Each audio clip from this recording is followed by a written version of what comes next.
É uma satisfação ser antecedido pelo secretário-geral das Nações Unidas, Antônio Guterres. Saúdo cada um dos chefes de Estado, de governo e delegadas e delegados aqui presentes. Presto minha homenagem ao nosso compatriota Sérgio Vieira de Mello e 21 outros funcionários desta organização, vítimas brutal do atentado em Bagdá há 20 anos atrás. Desejo igualmente expressar minhas condolências às vítimas do terremoto no Marrocos e das tempestades que atingiram a Líbia. A exemplo do que ocorreu recentemente no estado do Rio Grande do Sul, no meu país, estas tragédias ceifam vidas e causam perdas irreparáveis. Nossos pensamentos de orações estão com todas as vítimas e seus familiares. Senhoras e senhores, há 20 anos ocupei essa tribuna pela primeira vez e disse naquele 23 de setembro de 2003 que minhas primeiras palavras diante deste Parlamento Mundial sejam de confiança na capacidade humana de vencer desafios e evoluir para formas superiores de convivência. Volto hoje para dizer que mantenho minha inabalável confiança na humanidade. Naquela época, o mundo ainda não havia se dado conta da gravidade da crise climática. Hoje, ela bate às nossas portas, destrói nossas casas, nossas cidades, nossos países, mata e impõe perdas e sofrimentos a nossos irmãos, sobretudo aos mais pobres. A fome, tema central da minha fala neste Parlamento Mundial 20 anos atrás, atinge hoje 735 milhões de seres humanos que vão dormir esta noite sem saber se terão o que comer amanhã. O mundo está cada vez mais desigual. Os 10 maiores bilionários possuem mais riqueza que os 40% mais pobres da humanidade. O destino de cada criança que nasce nesse planeta parece traçado ainda no ventre de sua mãe. A parte do mundo em que vivem seus pais e a classe social a qual pertence sua família irão determinar se essa criança terá ou não oportunidades ao longo da vida. Fazer todas as refeições ou se terá negado o direito de tomar café de manhã, almoçar e jantar diariamente. Se terá acesso à saúde ou se irá sucumbir a doenças que já podiam ter sido erradicadas. Se completará os estudos e conseguirá um emprego de qualidade ou se fará parte da legião de desempregados, subempregados e desalentados que não para de crescer. É preciso, antes de tudo, vencer a resignação que nos faz aceitar tamanha injustiça como fenômeno natural. Para vencer a desigualdade, falta vontade política daqueles que governam o mundo. Senhoras e senhores, se hoje eu retorno na honrosa condição de presidente do Brasil, é graças à vitória da democracia em meu país. A democracia garantiu que superássemos o ódio, a desinformação e a opressão. A esperança, mais uma vez, venceu o medo. Nossa missão é unir o Brasil e reconstruir um país soberano, justo, sustentável, solidário, generoso e alegre. O Brasil está se reencontrando consigo mesmo, com nossa região, com o mundo e com o multilateralismo.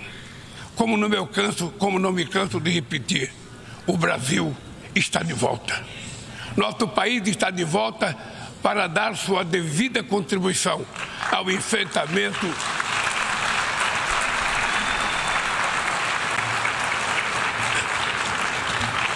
Nosso país está de volta para dar a sua devida contribuição ao enfrentamento dos principais desafios globais. Resgatamos o universalismo da nossa política externa, marcada por diálogo respeitoso com todos. A comunidade internacional está mergulhada em um turbilhão de crises múltiplas e simultâneas.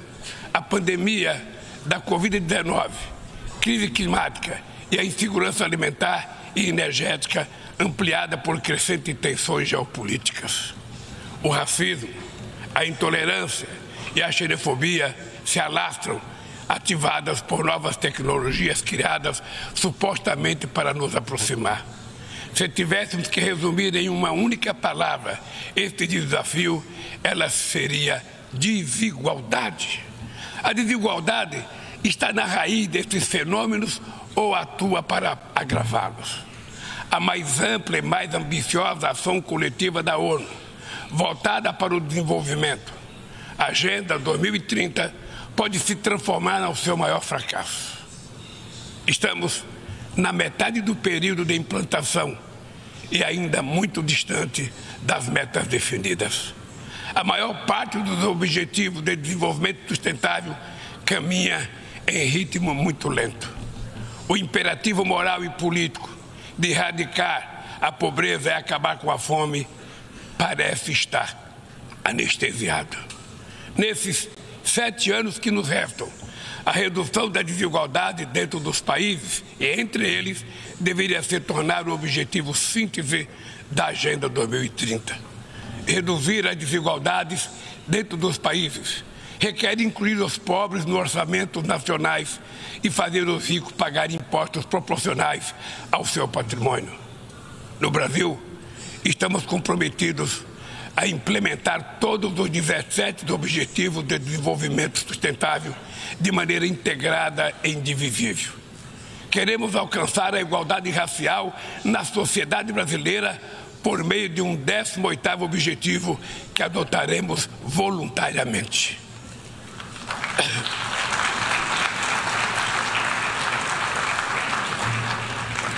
Lançamos o Plano Brasil Sem Fome, que vai reunir uma série de iniciativas para reduzir a pobreza e a insegurança alimentar. Entre elas está o Bolsa Família, que se tornou referência mundial em programa de transferência de renda para famílias que mantêm suas crianças vacinadas e na escola. Inspirados na brasileira Berta Lutz, pioneira na defesa da igualdade de gênero na Carta da ONU, aprovamos a lei que torna obrigatória a igualdade salarial entre mulheres e homens no exercício da mesma função.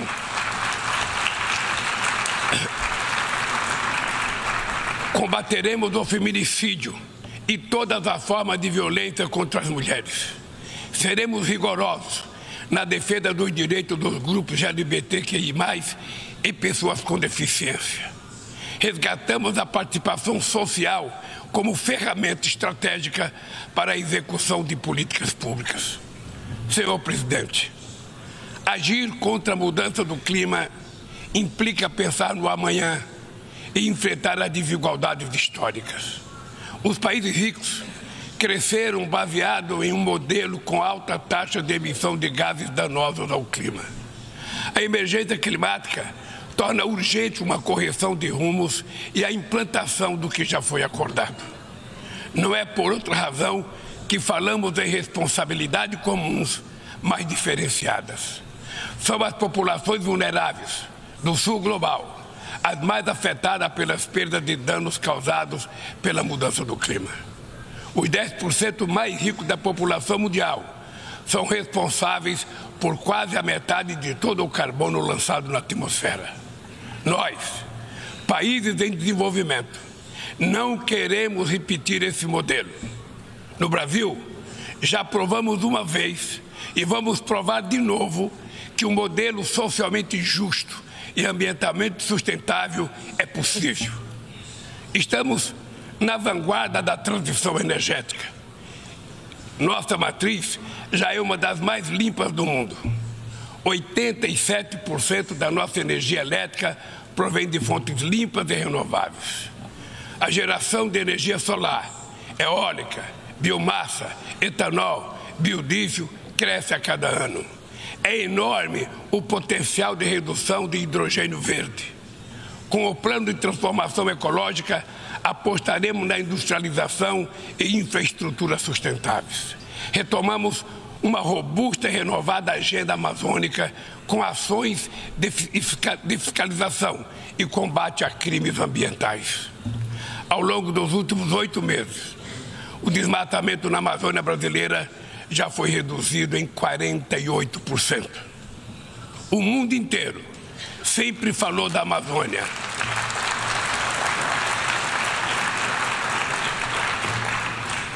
O mundo inteiro sempre falou da Amazônia. Agora é a Amazônia que está falando por si mesma.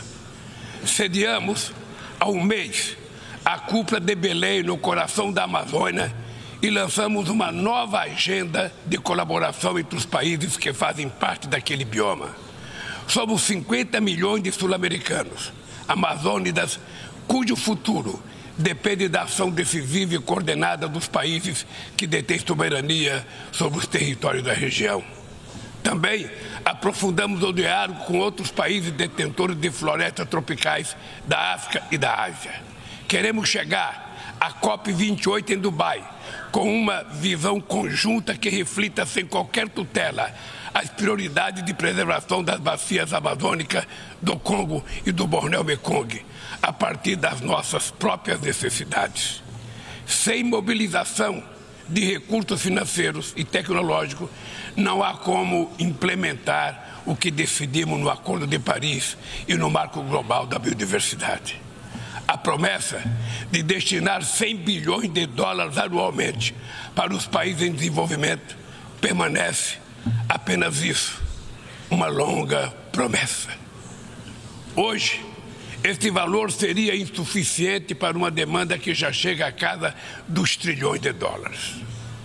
Senhor Presidente, o princípio sobre o qual se assenta o multilateralismo, o da igualdade soberana entre as nações, vem sendo corroído.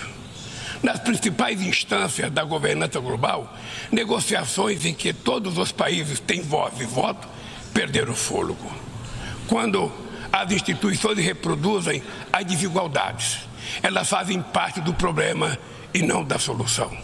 No ano passado, o FMI disponibilizou 160 bilhões de dólares em direitos especiais de saque para países europeus e apenas 34 bilhões para os países africanos.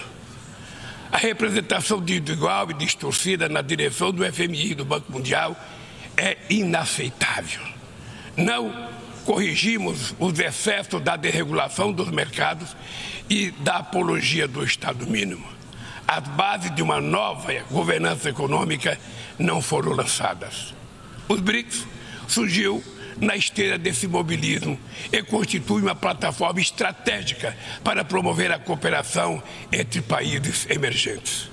A ampliação recente do grupo na cúpula de Joanesburgo fortalece a luta por uma ordem que acomoda a pluralidade econômica, geográfica e política do século XXI.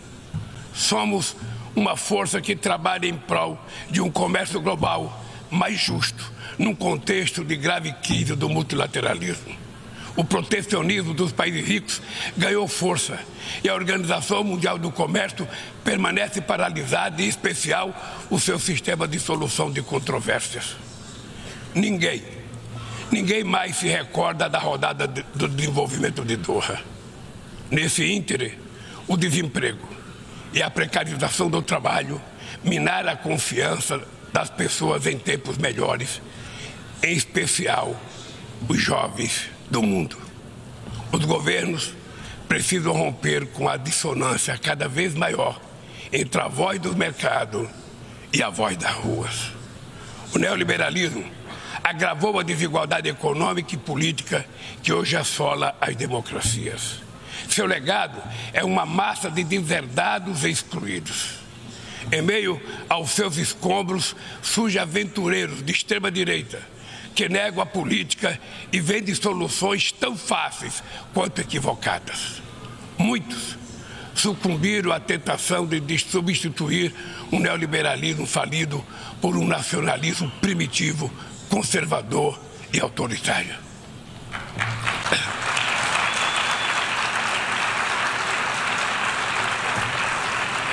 Repudiamos uma agenda que utiliza os imigrantes como bodes expiatórios, que corrói o estado de bem-estar e que investe contra o direito dos trabalhadores. Precisamos resgatar as melhores tradições humanistas que inspiraram a criação da ONU. Políticas ativas de inclusão nos planos cultural, educacional e digital são essenciais para a promoção dos valores democráticos e da defesa do Estado de Direito. É fundamental preservar a liberdade de imprensa. Um jornalista como Julian Assange não pode ser punido por informar a sociedade de maneira transparente e legítima.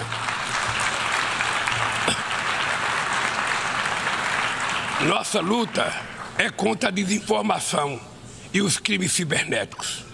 Aplicativos de plataformas não devem abolir as leis trabalhistas pelas quais tanto lutamos. Ao assumir a presidência do G20 em dezembro próximo, não mediremos esforços para colocar no centro da agenda internacional o combate às desigualdades e todas as suas dimensões. Sob o lema Construindo um Mundo Justo e um Planeta Sustentável, a presidência brasileira vai articular inclusão social e combate à fome, desenvolvimento sustentável e reforma das instituições de governança global. Senhor presidente, não haverá sustentabilidade nem prosperidade sem paz. Os conflitos armados são uma afronta à racionalidade humana. Conhecemos os horrores e os sofrimentos produzidos por todas as guerras.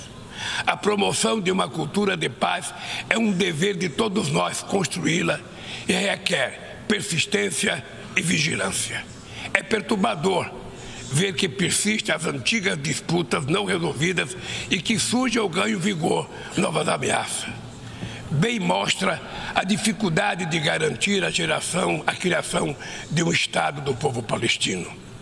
A este caso se somam a persistência da crise humanitária no Haiti, o conflito no Iêmen, as ameaças à unidade nacional na Líbia e as rupturas institucionais em Burkina Faso, Gabão, Guiné-Conakry, Mali, Níger e Sudão.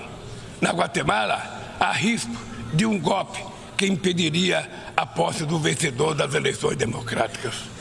A guerra na Ucrânia escancara nossa incapacidade coletiva de fazer prevalecer os propósitos e princípios da Carta da ONU. Não subestimamos as dificuldades para alcançar a paz, mas nenhuma solução será duradoura se não for baseada no diálogo. Tenho reiterado que é preciso trabalhar para criar espaço para negociações. Investe-se muito em armamentos e pouco em desenvolvimento. No ano passado, os gastos militares somaram mais de 2,224 bilhões de dólares. As despesas com armas nucleares chegaram a 83 bilhões de dólares, valor 20 vezes superior ao orçamento regular da ONU. Estabilidade e segurança não serão alcançadas onde há exclusão social e desigualdade. A ONU nasceu para ser a casa do entendimento e do diálogo. A comunidade internacional precisa escolher. De um lado está a ampliação dos conflitos, o aprofundamento das desigualdades e a erosão do Estado de Direito. Do outro, a renovação das instituições multilaterais dedicadas à promoção da paz. As sanções unilaterais causam grande prejuízo à população dos países afetados. Além de não alcançarem seus alegados objetivos, dificultam os processos de mediação, prevenção e resolução pacífica de conflitos. O Brasil seguirá denunciando medidas tomadas sem amparo na Carta da ONU, como o embargo econômico e financeiro imposto a Cuba e a tentativa de classificar esse país como Estado patrocinador do terrorismo.